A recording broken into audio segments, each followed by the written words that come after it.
Should Vladimir Putin himself be prosecuted for war crimes? Could he be? The former British Prime Minister Gordon Brown has proposed a way to make this happen. He joins me now from Scotland. Gordon Brown, explain why this idea of yours would make a difference. After all, we're not going to arrest Vladimir Putin anytime soon. What we're seeing now is torture, rape, mutilation, murder, not as byproducts of war, but as a policy of war being conducted by Putin. And we've already found this morning far more evidence in other villages just outside Kiev of these kinds of crimes. So we've got to, first of all, say that Putin cannot act with impunity. Secondly, we've got to say that those people in his inner circle are complicit and they could be charged with crimes of conspiracy. And thirdly, we've got to give the Ukrainian people the sense that we will continue to monitor and report and investigate and eventually prosecute these crimes. They need the assurance that the eyes of the whole world are upon Ukraine. And I believe that we should set up a special tribunal in this case to charge Putin with the crime of aggression. Clearly, he has invaded the country, and clearly he continues this process of invasion, even if he's now focused on the east rather than on Kiev. And I believe a special tribunal could be created very quickly. It's at the request of Ukraine, whom I've talked to about this. Many other countries should support their efforts to get this tribunal. It should probably be set up in The Hague alongside the International Criminal Court, which would over time investigate war crimes and crimes against humanity. But this crime of aggression is the initial crime. It's the supreme crime. It's what was, of course, prosecuted after 1942 when we decided that there would be what became the Nuremberg trials. And it's perfectly within our power to agree that we should set up this tribunal now.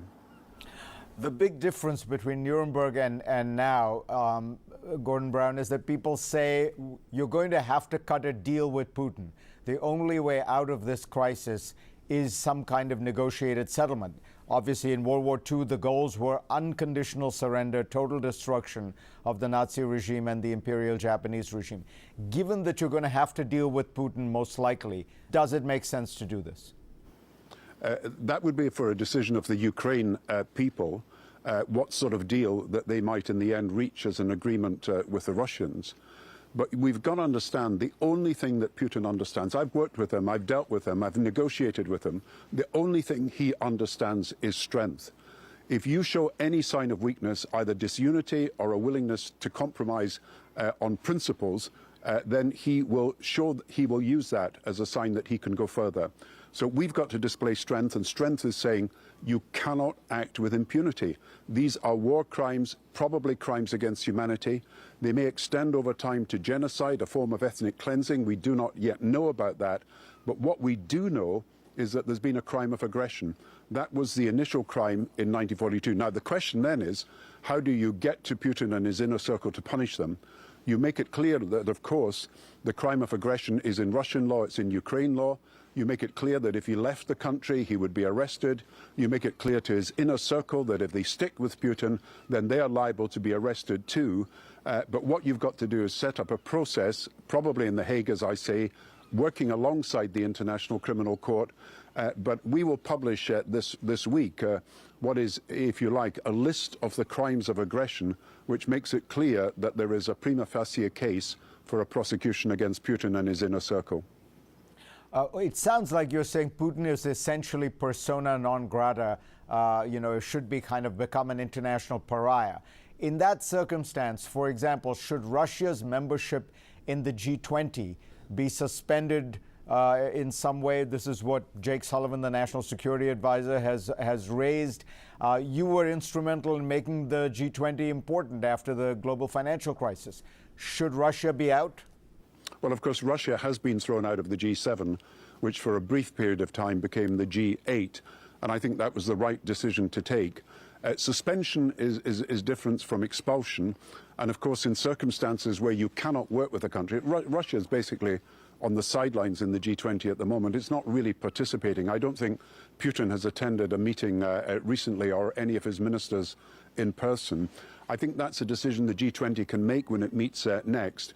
But the key thing is to understand that the United Nations Security Council, I would recommend suspension, but I would hope that it would not lead in the end to expulsion. But that depends. Putin's regime is a pariah state. As long as Putin is leader of Russia, in my view, it will remain a pariah state. It is leading to the decoupling of Russia from Europe and the decoupling of Russia from the West. We don't yet know what final attitude China will take to this. It is more ambivalent, perhaps, than what people thought at the outset of this crisis. What I feel we're moving towards, unless we take action, is one world and two systems, a future of one world, two systems.